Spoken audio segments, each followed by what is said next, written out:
Bonjour à tous. Le pape François croit-il en l'existence de l'enfer? C'est une question que nous sommes en droit de nous poser suite aux propos qui lui ont été attribués lors de la dernière Semaine Sainte. Rappelons, avant d'aller plus loin, que l'enfer n'est pas une vérité accessoire du catholicisme. C'est une vérité qui est considérée comme l'une des fins dernières, qui est considérée également comme un dogme de foi. C'est également une idée que l'on trouve dans la Bible, y compris d'ailleurs dans la bouche de Jésus-Christ lui-même, et c'est une idée, une vérité plus exactement, qui a été reprise de manière ininterrompue pendant les 2000 ans de catholicisme. Si donc un pape venait à nier l'existence de l'enfer, ce serait une rupture sans précédent avec la tradition catholique. Revenons maintenant à l'affaire qui nous occupe et plus particulièrement donc aux propos du pape François sur l'enfer. Quels sont les faits? Le mercredi 28 mars 2018 paraissent dans le journal italien La Repubblica des propos qui ont été attribués au pape François sur l'enfer, qui lui ont été attribués pas par n'importe qui, mais par un journaliste nommé Eugenio Scalfari. Précisons d'emblée que Eugenio Scalfari, c'est le fondateur de La Repubblica, qui est le deuxième journal le plus vendu en Italie après le Corriere della Sera, rien que ça. Eugenio Scalfari est né en 1924 et c'est important de le préciser ici, il est athée. Il est évidemment à l'âge qu'il a à la retraite, il n'en apporte pas moins très régulièrement sa contribution au journal qu'il a fondé. On en vient maintenant au cœur de notre sujet. Voici quels sont les propos que Scalfari a prêtés au pape François lors de la dernière Semaine Sainte. À ce moment de l'entretien, leur discussion concerne ce qu'on appelle les âmes pécheresses, les âmes qui sont dans le péché. Et à ce moment-là de la discussion, François affirme, selon Scalfari, « Elles ne sont pas punies. Celles qui se repentent obtiennent le pardon de Dieu et rejoignent les rangs des âmes qui le contemplent, mais celles qui ne se repentent pas et qui ne peuvent donc pas être pardonnées disparaissent. L'enfer n'existe pas, ce qui existe, c'est la disparition des âmes pécheresses. » Fin de citation. Bien évidemment, ces propos ont de quoi faire bondir n'importe quel catholique. Rappelons que l'existence de l'enfer est encore aujourd'hui attestée dans le catéchisme de l'Église catholique au paragraphe 1035. De fait, de telles déclarations du pape François n'ont pas été sans faire des remous dans les médias.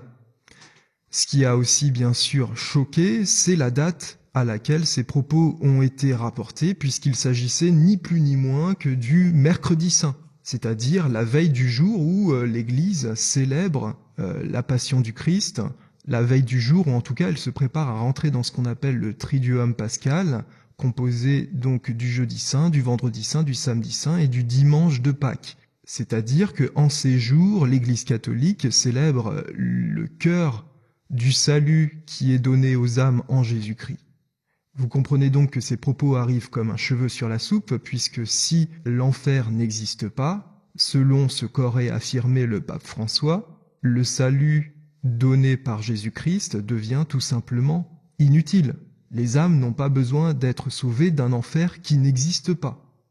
Bien évidemment, donc ces propos sont en contradiction flagrante avec l'enseignement de l'Église catholique et prononcés lors de la Semaine Sainte où nous célébrons le salut que Jésus-Christ nous donne, ces propos sonnent comme un affreux blasphème, malheureusement. Ces propos ont suscité un certain nombre de réactions, et y compris d'ailleurs celles des services de communication du Vatican, qui dès le lendemain ont publié le communiqué suivant.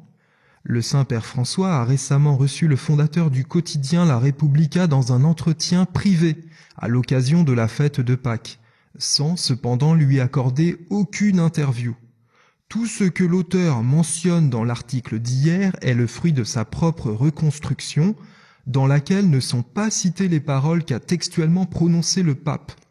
Aucune citation entre guillemets de l'article mentionné plus haut ne doit donc être considérée comme une transcription fidèle des paroles du Saint-Père.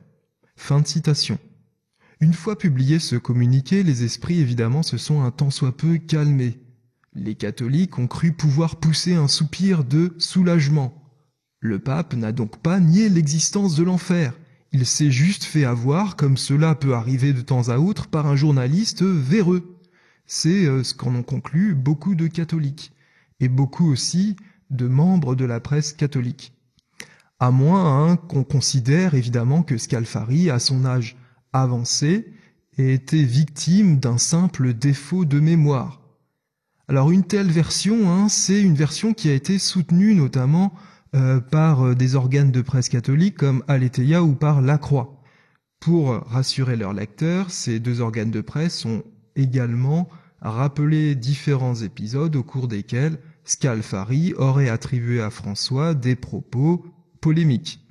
À partir de là, la majorité des catholiques se sont rassurés en se disant « Donc François ne nie pas l'existence de l'enfer, c'est juste une mauvaise retranscription, intentionnelle ou pas. » Mais justement, c'est là que le bât blesse, c'est que s'il y a déjà eu des précédents, on est en droit de se poser des questions. On peut se faire avoir une fois par un journaliste, plusieurs fois ça commence à poser des problèmes, ça devient compliqué. Alors, rappelons ces précédents. Si on s'intéresse à la chronologie, on s'aperçoit que ce dernier entretien avec François, rapporté par Scalfari lors de la dernière semaine sainte, n'est absolument pas le premier, mais c'est le 5e. Nous allons donc voir quels sont les entretiens précédents. Le premier entretien est rapporté par Scalfari le 1er octobre 2013, soit quelques 6 mois après l'élection du pape François. Le 1er octobre 2013, Scalfari fait publier en français dans son journal, donc La Repubblica, un entretien qu'il a eu avec François. Je vous cite quelques lignes de cet entretien.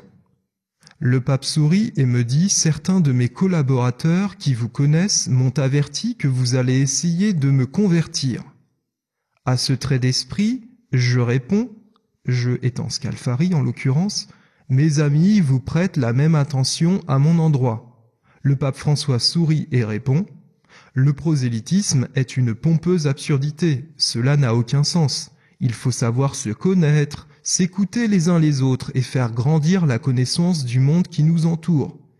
Il m'arrive qu'après une rencontre, j'ai envie d'en avoir une autre car de nouvelles idées ont vu le jour et de nouveaux besoins s'imposent.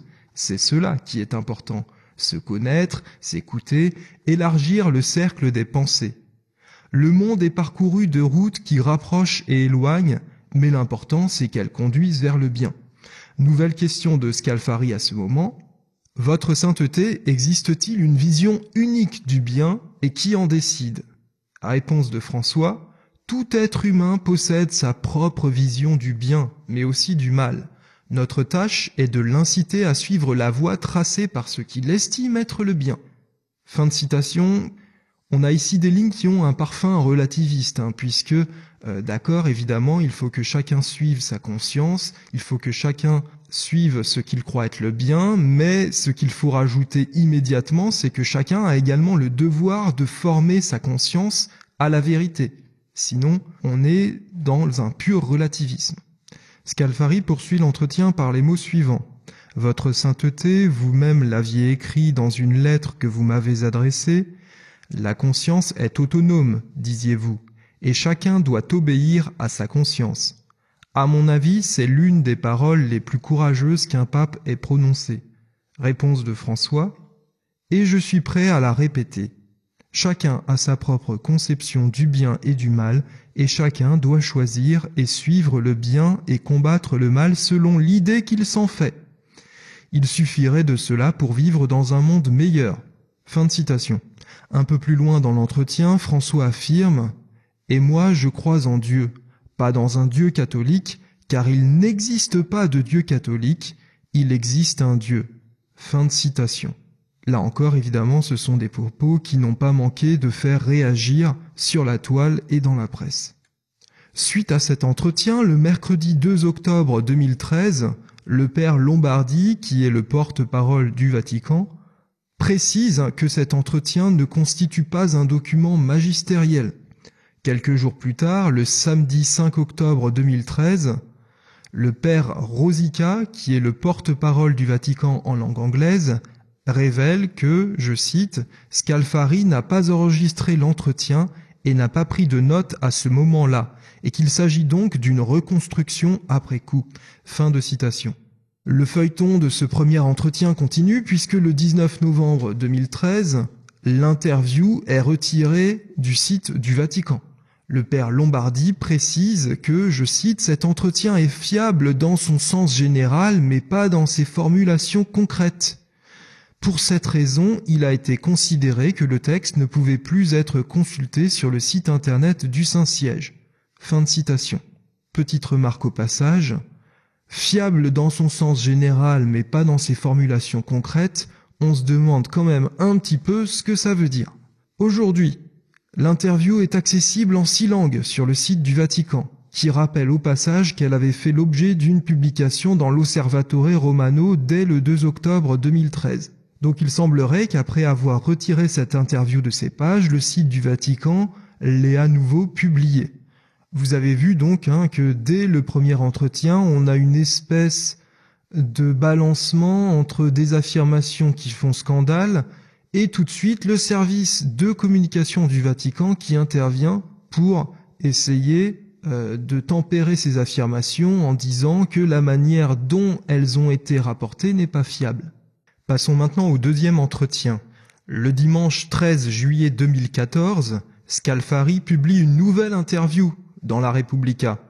Alors dans cette interview, on trouve différents propos, des propos assez légers disons sur le thème de la pédophilie dans l'Église, mais aussi des paroles tendancieuses sur la liberté de conscience et sur les prêtres mariés.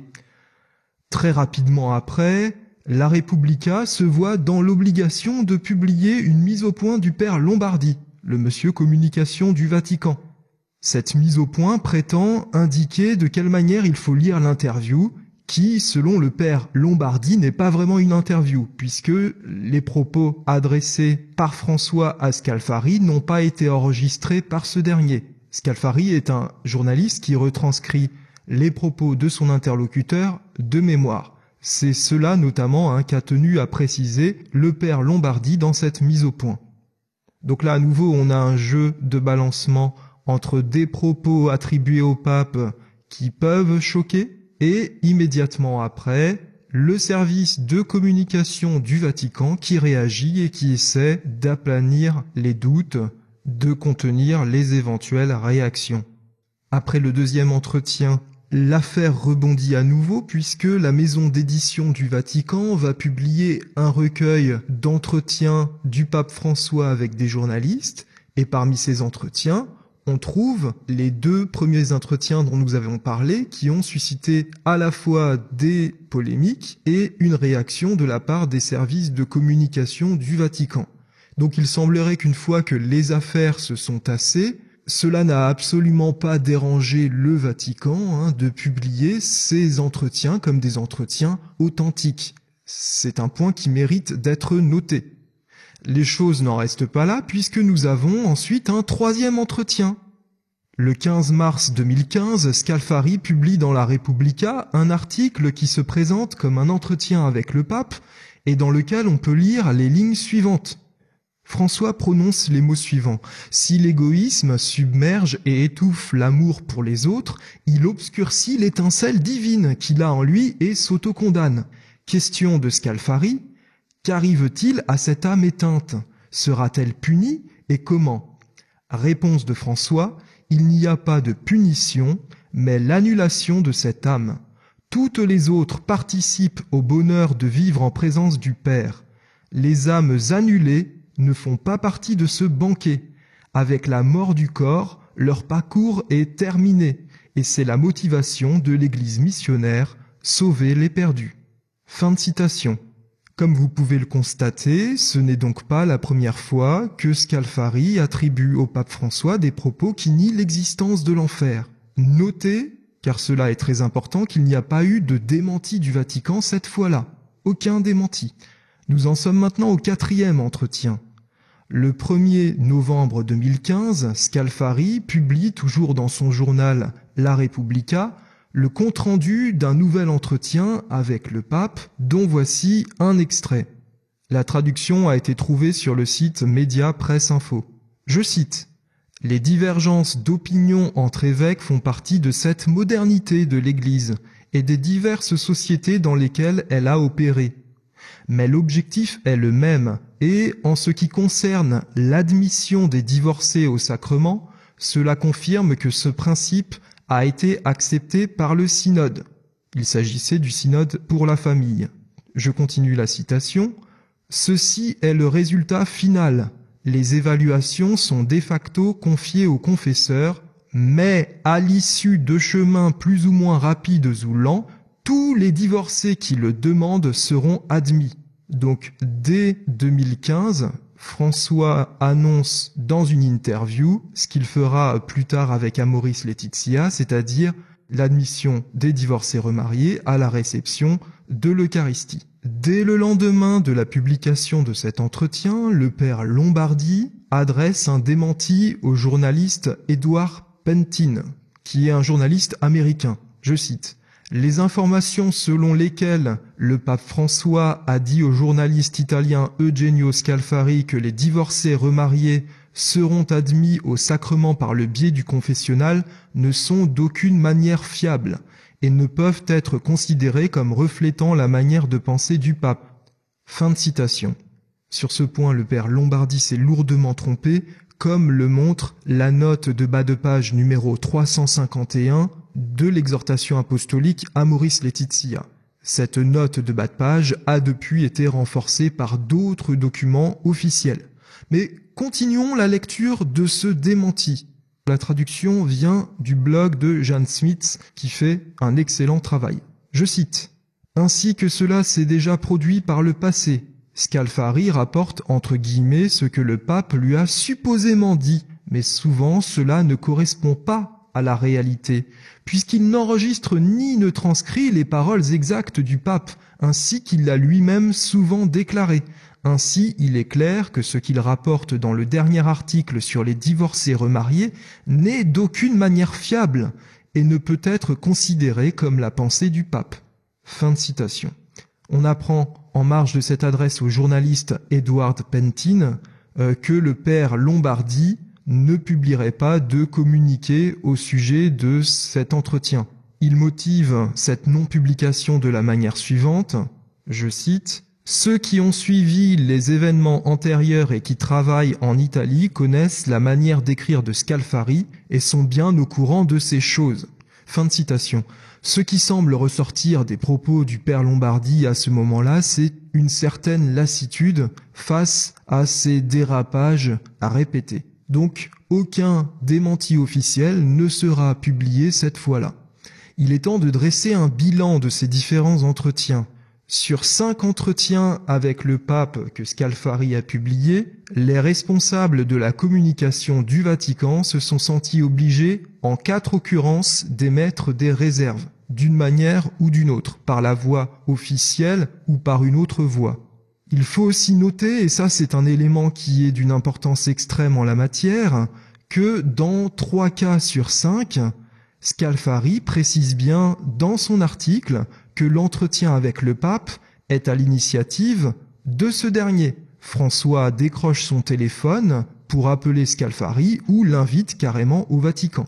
Les articles dans lesquels cette précision est apportée sont ceux qui sont publiés le 1er octobre 2013, le 13 juillet 2014 et le 1er novembre 2015. Alors Edward Pentin lui-même s'est demandé pourquoi le pape continue à s'adresser à un journaliste qui rapporterait ses propos de travers. Ce qui est une excellente question. Si nous nous faisons l'avocat du diable, nous pouvons peut-être éventuellement imaginer que François ne lit pas les interviews qu'il fait avec Scalfari, qu'il ne prend pas le temps de vérifier la manière dont ces entretiens sont retranscrits. Mais premièrement, le pape n'est pas isolé dans une bulle, il travaille avec un service de communication qui lui se sent obligé de réagir. Et deuxièmement, on sait par une autre interview que le pape lit la Repubblica. Il lit ce journal. C'est ce que nous apprend un article de Paolo Rodari, publié le 25 mai 2015, dans la Repubblica justement. Il va falloir maintenant formuler la conclusion qui s'impose. On ne peut pas continuer à soutenir que ces faits constituent un enchaînement malheureux de gaffes, de bévues de la part du pape François ou de la part de Scalfari lui-même. Ce serait même insultant pour le pape François que de prétendre l'excuser de cette manière, ce serait le prendre pour un imbécile. Rappelons que le pape François n'est pas le curé de la paroisse du coin, c'est tout de même le pape, c'est-à-dire un chef d'État, l'État du Vatican. À ce niveau, un tel dysfonctionnement n'est pas concevable. On pourrait imaginer qu'une fois, éventuellement, le pape François se soit fait avoir, disons-le, par Scalfari, mais c'est pas concevable d'imaginer que cela ait pu avoir lieu 4 fois en 5 ans. Cela fait beaucoup trop. On peut même imaginer que dans l'avenir, une fois que seront un peu oubliés les 5 premiers entretiens, il y aura un 6e, puis un 7e entretien avec des propos tout aussi scandaleux. À moins évidemment que l'un des 2 protagonistes, Scalfari ou François, ne décède avant ou soit victime d'une maladie grave. Mais il faut aller plus loin. Pourquoi ces propos du pape François, rapportés par Scalfari, doivent-ils être pris pour argent comptant ? Tout simplement parce que François lui-même continue à s'adresser à Scalfari comme si de rien n'était. S'il estimait que ce journaliste avait mal fait son travail, il n'aurait pas redemandé à avoir des entretiens avec lui. Pour le dire autrement, si François continue à s'adresser spontanément au fondateur de la Repubblica, c'est qu'il estime que Eugenio Scalfari fait correctement son travail de journaliste. C'est qu'il estime que ce journaliste ne trahit pas ses propos. Donc, contrairement à ce que tentent de nous assener les médias catholiques, contrairement à ce qu'essayent de nous faire croire les services de communication du Vatican, il faut prendre très au sérieux ces articles, puisque François lui-même semble les prendre au sérieux en suscitant de nouveaux. François, en s'adressant périodiquement à Scalfari, montre bien qu'il a confiance en lui, montre aussi qu'il est satisfait des articles antérieurs. Donc oui, le pape a bien dit à Eugenio Scalfari, à 2 reprises, qu'il ne croyait pas à l'existence de l'enfer. Alors bien sûr, il se trouvera toujours des gens pour sortir telle ou telle citation du pape qui affirme l'existence de l'enfer. Mais que voulez-vous, François est le chef de l'Église catholique et il faut bien que de temps en temps, il rassure ses fidèles en donnant l'air d'adhérer à la doctrine catholique. Cela permet de rassurer les plus soupçonneux d'entre eux. Donc la seule manière cohérente d'interpréter cet enchaînement de faits, c'est d'y voir non pas un dysfonctionnement, mais un dispositif. Et un dispositif bien huilé. La maladresse ici n'est qu'apparente. François, en tête-à-tête avec Scalfari, profère des énormités. Scalfari s'empresse de les retranscrire, relativement fidèlement puisque François continue à lui accorder sa confiance. Et le service de communication du Vatican, dans les jours qui viennent, fait ce qu'il peut pour étouffer le scandale, à coups de démentis, à coups de précision, à coups de mise au point. Mais cela ne doit pas vous tromper. Pour François, l'intérêt de ce genre de dispositif est double. Il s'agit de sonder l'opinion. Il lâche une énormité, si vous me passez l'expression, et il regarde, dans les jours qui viennent, comment l'opinion réagit. Cela lui permet aussi de façonner cette opinion, ou du moins de la préparer à ce qu'on pourrait appeler le fameux changement de paradigme, un virage à 180 degrés dans l'Église catholique, virage qui trahit totalement la doctrine du Christ. C'est aussi un dispositif qui lui permet de voir très régulièrement où en est sa cote de confiance auprès des catholiques, c'est-à-dire concrètement de vérifier si le déni opère encore chez les catholiques par rapport à ce qu'il faut bien appeler une trahison. Le rôle d'intermédiaire de Scalfari est intéressant à 2 égards. Scalfari joue le rôle de transmetteur, mais il joue aussi le rôle de fusible. C'est-à-dire que, comme on a pu le constater dans le journal La Croix et sur le site internet Aletheia, les soupçons de ces médias ne remontent pas au pape François, ils s'arrêtent à Scalfari, qui serait soit malhonnête, soit trop vieux pour transcrire correctement les propos du pape. De cette conclusion émergera sans doute pour certains une vision toute nouvelle du pape, une vision qui n'est pas très belle, il faut bien le dire, puisqu'on se demande dans tout cela où se situe le souci de la vérité. Cela ressemble tout de même à de la manipulation. Donc ceux qui doutent qu'un tel machiavélisme soit possible de la part du pape François n'ont qu'à lire un ouvrage qui vient de paraître tout récemment, qui est Le Pape Dictateur. Le Pape Dictateur est un livre écrit par l'historien de Malte Henry Cyr, qui n'a absolument rien d'un exalté. Il appuie sa lecture du pontificat actuel sur de nombreux faits avérés et documentés. Nous terminerons cette analyse par l'aveu de François lui-même. Je cite, « Je peux peut-être dire que je suis un peu fourbe, que je sais manœuvrer. » Fin de citation. Et effectivement, on a bien pu le constater. Cette analyse est terminée, vous pouvez retrouver les sources exactes des citations sur l'article qui se trouve en lien dans la description. Ne vous contentez pas de cette vidéo, ne vous contentez pas de croire qui que ce soit sur parole, faites le travail de vérification par vous-même. À bientôt.